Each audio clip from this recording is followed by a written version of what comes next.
Are we streaming on YouTube now? Oh, you're all set. Mute.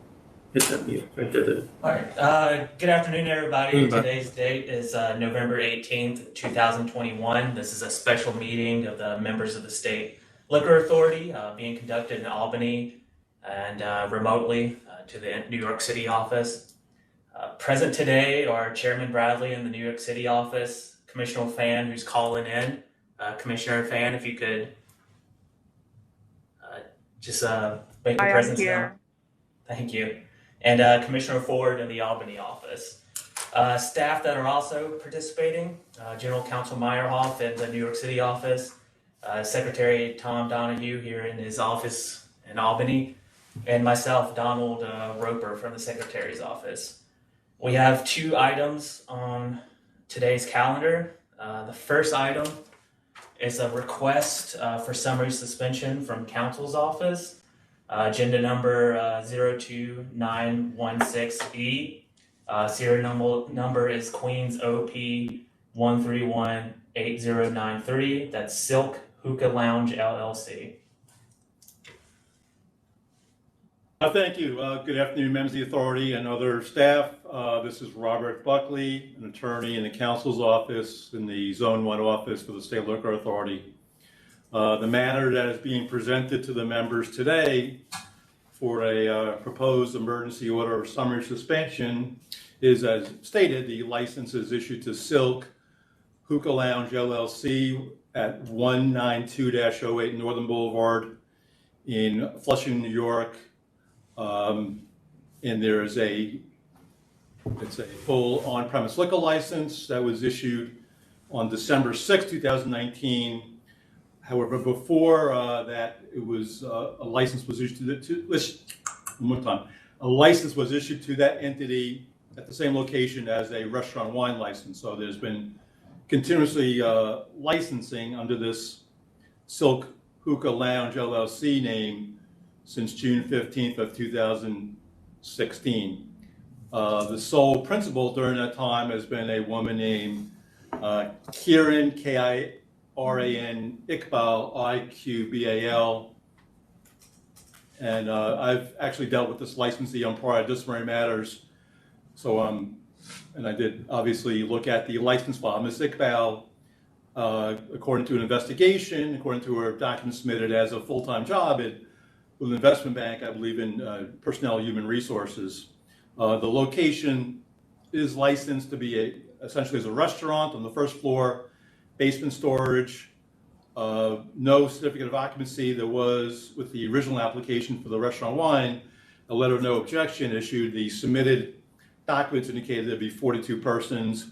They also indicated that there would be hookah activity and recorded music and a DJ.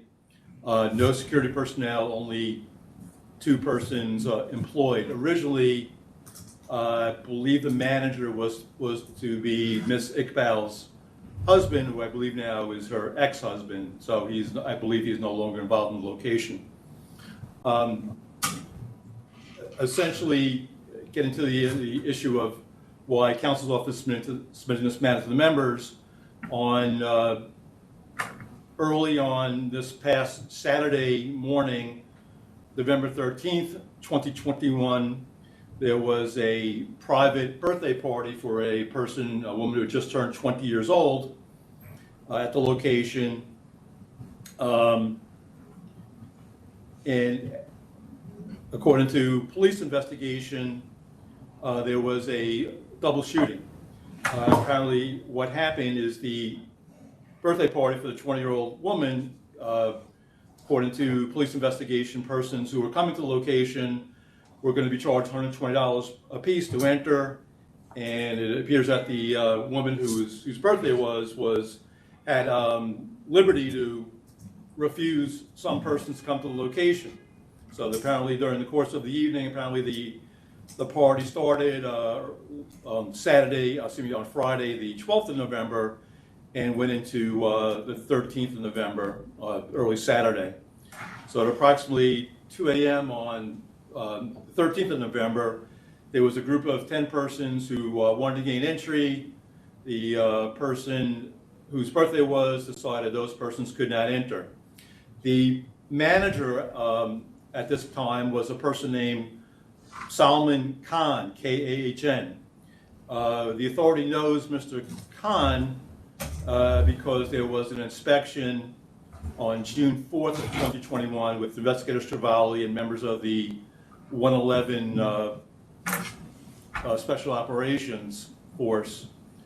And the reason why there was a joint inspection is that there was community complaints of noise and other activity at this location. I'll get into briefly the June 4th inspection. So when Investigator Stravali went to the location, there was a body cam recording, which I've viewed, I believe, at least twice. And this Mr. Khan indicated he was a 50% owner as he is met with Investigator Stravali and the police officers.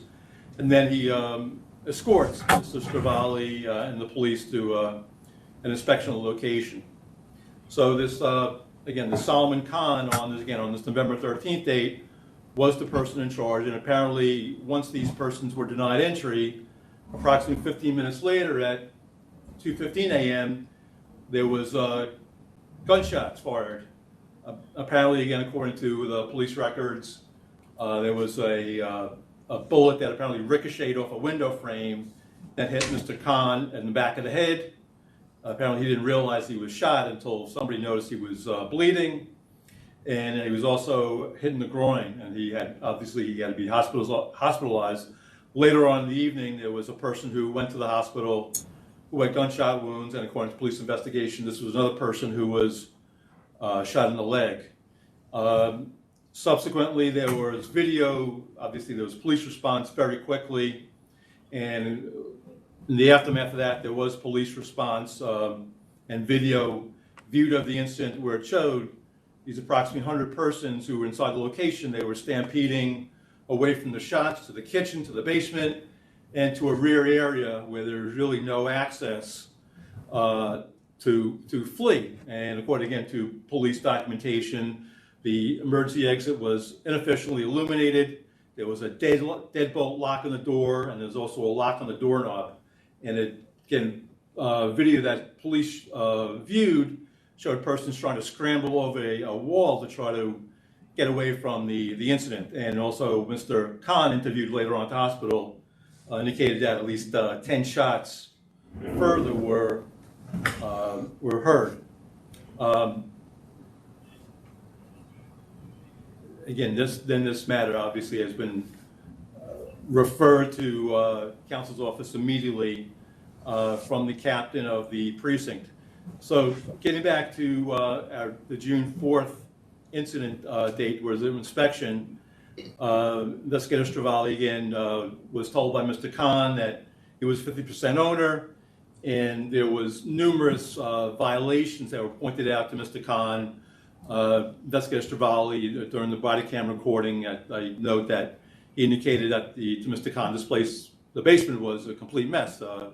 There was electrical wiring all over the place, fire extinguishers scattered about, boxes scattered about, and he informed Mr. Khan that this place really ought to be in order. As well, again, there was nicotine hookah.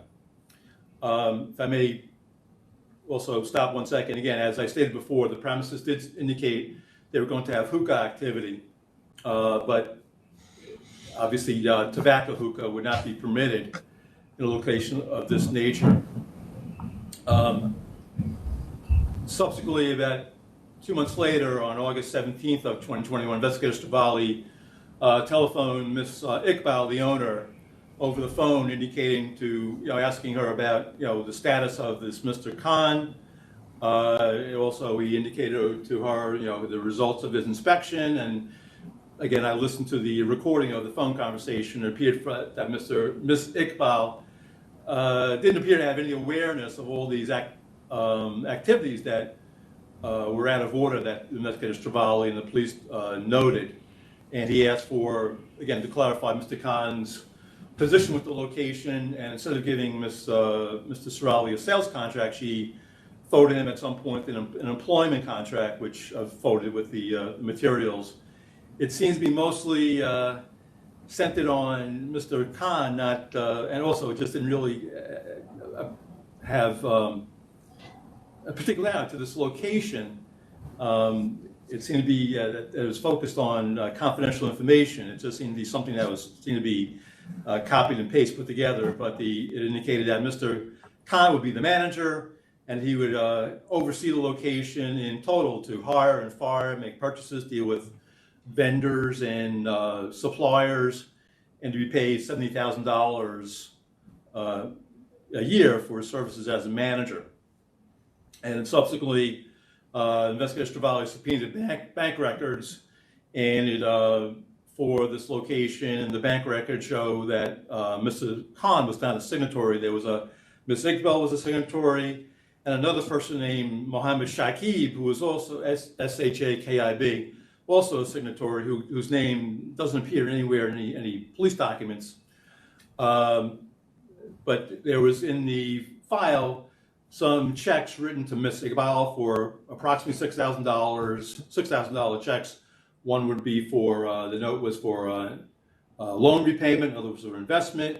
There was another $6,000 check written to Mr. Shakib, another $6,000 check, again with no note, written to Mr. Khan, which would not reflect a salary indicated to Mr. Khan. It doesn't really have any connection to Mr. Khan's position as this manager. And again, Mr. Khan has never followed any personal questionnaires to the manager.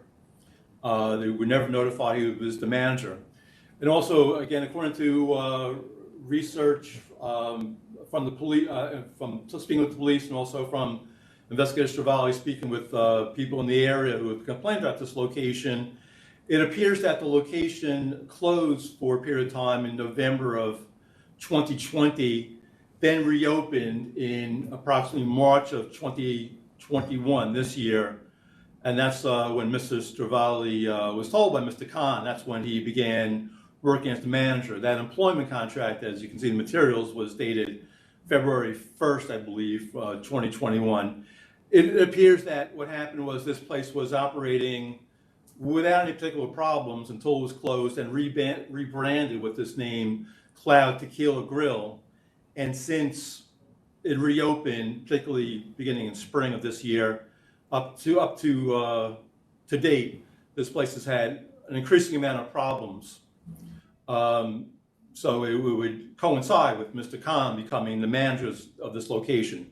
When a notice of pleading under case number 155744 was sent out, and it was responded to by Attorney Louis Cesari, I gave Mr. Cesari all the materials we had as a bill of particulars. I also informed Mr. Cesari that did he know that there's been constant community complaints against this location from an Auburndale community association, as well as there had been letters sent to the authority from public and elected officials. Mr. Cesari has indicated, yes, he was very well aware of all the issues. This was, again, about a month or so ago. And I emphasize, Mr. Cesari, this premises has to really get in order. And there's been, as far as I can see, there's been nothing done. Mr. Khan didn't file a personal questionnaire. There's been apparently no attempts to remedy any of the issues. So it appears from this spring up to this date, the police department has been trying to remedy these issues by visiting the location, doing directed patrols, speaking with Ms. Iqbal. In fact, there was a sit down with Ms. Iqbal to emphasize to her all these community issues and noise issues, et cetera, that have been emanated from this location. According to my speaking with police officer Anglosano, a neighborhood community officer, there was no particular promises or pledges from the licensee to improve the way that the premise operated in any fashion whatsoever. And then now you have this incident in this past weekend, in which again Mr. Khan was struck, another person was struck, and the way the person stampeded away from the gunshots, this could have been a really severely tragic incident, as per the recent Astroworld concert, where there was persons who were stampeding and crushed, and over 10 persons or 10 or so persons were actually lost their lives. So it appears, again, this location has done nothing to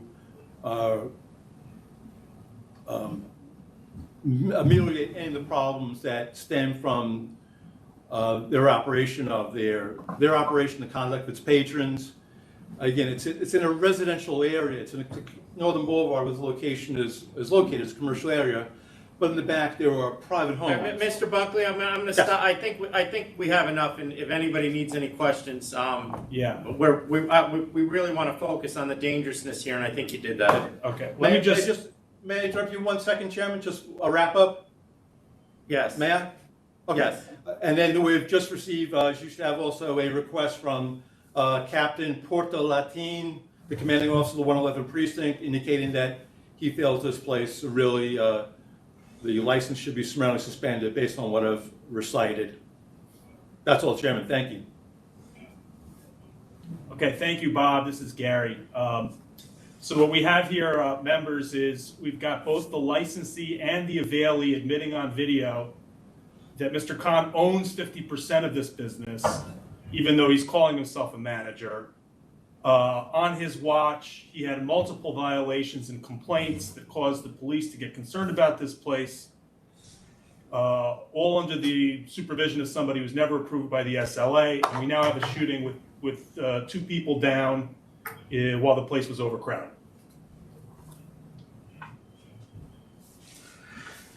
Are we ready to vote, or? May I add just one thing, members, please? Go ahead. Okay, there's just one other issue. Also, Investigator Stravali learned during the course of investigation that originally when the restaurant wine license was issued, there was a letter of no objection, again, because there's no C of O. What we've learned in 2017, this letter of no objection was denied, or apparently a second L&O request was denied. So according to Investigator Stravali's contact with the building department, this place is, the restaurant is apparently an illegal use. There's no C of O and no letter of no objection from the Department of Buildings or the City of New York. To just add on to all the other issues that I've recited. Thank you. All right, so are we ready to vote now? May I ask a question real Mr. quickly? Buckley, Any Yes. questions? Mr. Buckley, Yes. can I just clarify something? So, what were the dates of those checks that we were talking about, the $6,000 checks? They were That seemed to mid-September sus- of this year. I'm sorry. I'm Okay, sorry, Chair. mid-September of this year. Yes. No, that's okay. Uh, So the rebranding happened in spring of 2021, and it looks like it looks seemingly like there was profit distribution in middle of September of 2021. Correct. I mean, the Okay. documents received were basically from this past late summer and fall of this year, 2021.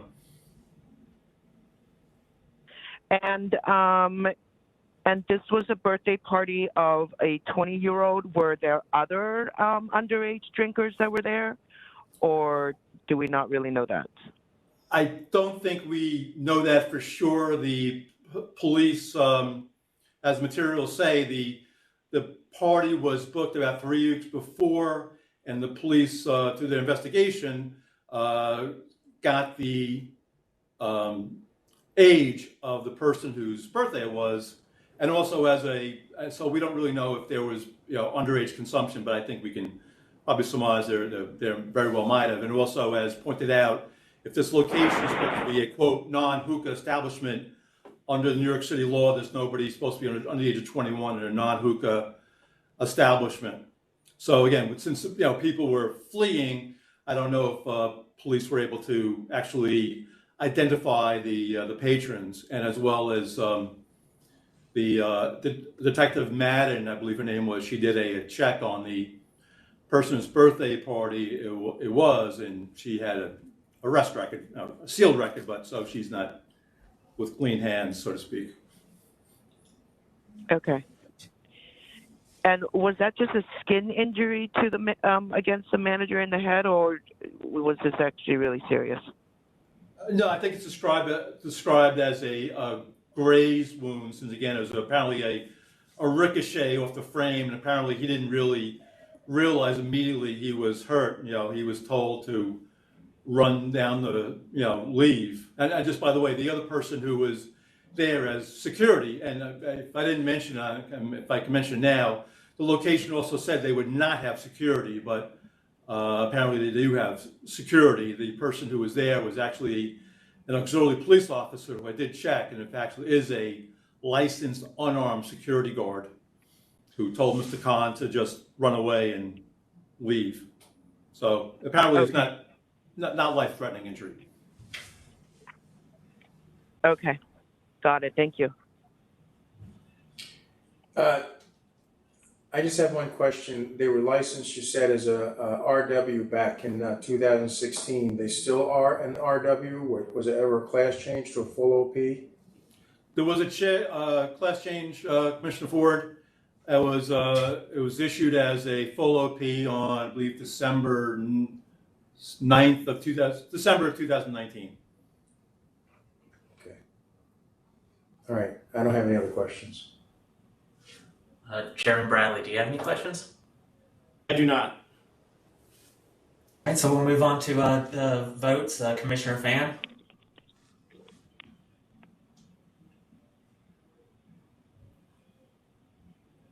Commissioner Fan, can you hear us? Yes, based on evidence submitted by Counsel Buckley, it's clear that this location is either there is evidence of availing or there's actual availing, and there's evidence of a shooting where people got hurt. Therefore, due to imminent threat to public health, safety, and welfare, I am voting to summarily suspend this license. Commissioner Ford?